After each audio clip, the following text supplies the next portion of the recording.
Welcome to Gowri சடுப்பங்கரை. இன்னைக்கு நம்ம பார்க்க போறது பாத்தீங்கன்னா ரொம்பவே ஒரு ஹெல்த்தியான ரெசிபி தாங்க பார்க்க போறோம்.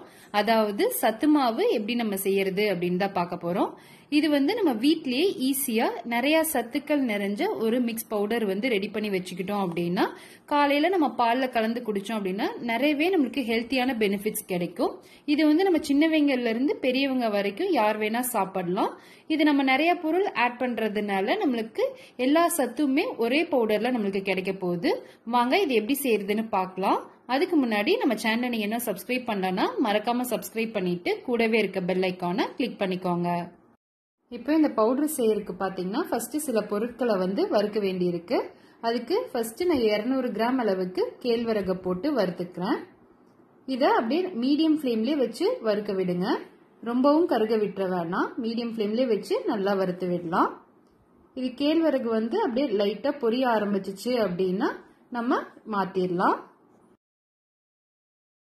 அடுத்து ஒரு 100 கிராம் அளவுக்கு கம்பு எடுத்துக்கிறோம். அதையும் நல்லா வறுத்து விட்டுறலாம். இந்த கம்பு பாத்தீங்கன்னா லைட்டா வெடிக்கும். அந்த வெடிக்கிற ஸ்டேஜ் வந்துருச்சு அப்படின்னா நம்ம வறுபட்டது போதும், நம்ம எடுத்துடலாம். இப்போ வெடிக்கிற சவுண்ட் வந்துருச்சு, நம்ம இதை எடுத்துடலாம். நெக்ஸ்ட் வெள்ளை சோளம் ஒரு 100 கிராம் அளவுக்கு எடுத்திருக்கோம். அதையும் போட்டு நல்லா வறுத்து விட்டுறலாம். நீங்க வெள்ளை சோளம் இல்ல அப்படின்னா சிவப்பு சோளம் கூட போட்டுக்கலாம். இதையும் நல்லா மீடியம் ஃப்ளேம்லயே வச்சு நல்லா வறுத்து விட்டுறலாம். சோளம் இது மாதிரி வறுக்க வறுக்க அப்படியே பொரியும். இது மாதிரி பொரியிற ஸ்டேஜ் வந்தோடனே நம்ம எடுத்துடலாம். அடுத்து ஒரு 100 கிராம் அளவுக்கு கோதுமை எடுத்திருக்கோம். இதையும் நல்லா வறுத்து விட்டுறலாம். கோதுமை அப்படியே லைட்டா செவக்க வறுத்துக்கணும். இது மாதிரி நல்லா செவந்தோன்னு நம்ம எடுத்துடலாம். அடுத்து 100 கிராம் அளவுக்கு மக்காச்சோளம் எடுத்திருக்கோம். அதையும் நல்லா நம்ம வறுத்துக்கலாம். மீடியம் ஃப்ளேம்லயே வச்சு நல்லா வறுத்து விட்டுருங்க. ரொம்ப கருகிட போகுது. மீடியம் ஃப்ளேம்ல வச்சு அளவா வறுத்து எடுத்துக்கோங்க. ரொம்ப பொரிய விட்டுறக்கூடாது. இந்த அளவுக்கு வறுத்தா போதும், எடுத்துடலாம். அடுத்து ஒரு 100 கிராம் அளவுக்கு சிகப்பரிசி எடுத்திருக்கோம். அதையும் போட்டு நல்லா வறுத்துக்கலாம். இந்த சிகப்பரிசி பாத்தீங்கன்னா இது மாதிரி லைட்டா பொரியும். பொரிஞ்சோன்னு நம்ம எடுத்துடலாம். நெக்ஸ்ட் ஒரு 100 கிராம் அளவுக்கு பார்லி எடுத்திருக்கோம். அதையும் நம்ம வறுத்துக்கலாம். நம்ம பார்லி வறுக்க வறுக்க அப்படியே அதோட சைஸ் கொஞ்சம் இன்க்ரீஸ் ஆகும். கொஞ்சம் இன்க்ரீஸ் ஆனோன்னு நம்ம அந்த ஸ்டேஜ்ல நம்ம எடுத்துடலாம். இப்ப பாருங்க, முன்ன இருந்ததோட கொஞ்சம் பெருசாயிருக்கு. இந்த ஸ்டேஜ்ல நம்ம எடுத்துடலாம். இப்போ ஒரு 100 கிராம் அளவுக்கு பாசிப்பயிறு எடுத்திருக்கோம். இதையும் நம்ம நல்லா வறுத்துக்கலாம். மீடியம் ஃப்ளேம்லயே வச்சு நல்லா வறுத்துக்கோங்க. இது மாதிரி செவந்தோன்னு நம்ம எடுத்துடலாம். நெக்ஸ்ட் ஒரு 50 கிராம் அளவுக்கு கொள்ளு எடுத்திருக்கோம். இந்த கொள்ளையும் நல்லா நம்ம வறுத்து எடுத்துக்கலாம்.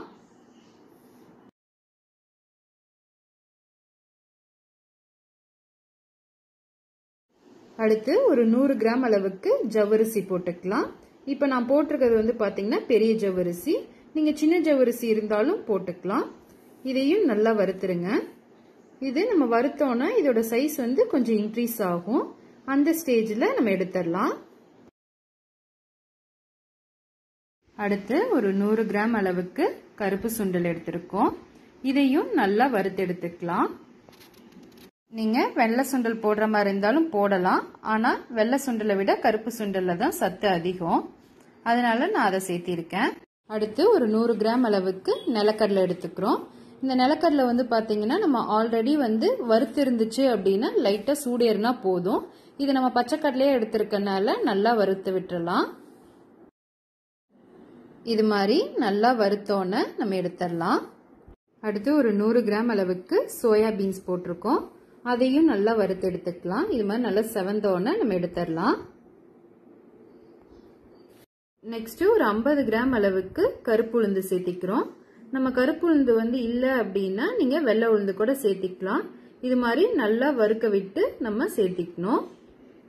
இது மாதிரி உடைச்ச பருப்பா தான் இருக்கணும்னு இல்ல, நீங்க முழு பயிரா இருந்தாலும் அப்படியே நல்லா வறுத்து போட்டுக்கலாம்.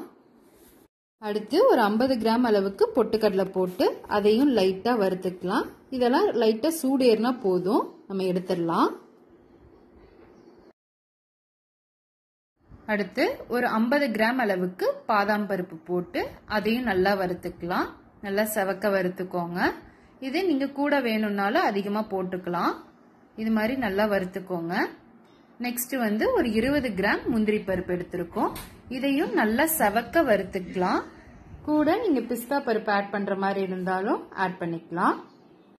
அடுத்து ஒரு 5-6 ஏலக்காய் சேர்த்தி அதையும் நல்லா வறுத்துக்கலாம். இது கூடவே ஒரு துண்டு வந்து சுக்கு நல்லா தட்டி போட்டு அதையும் நல்லா வறுத்து எடுத்துக்கலாம்.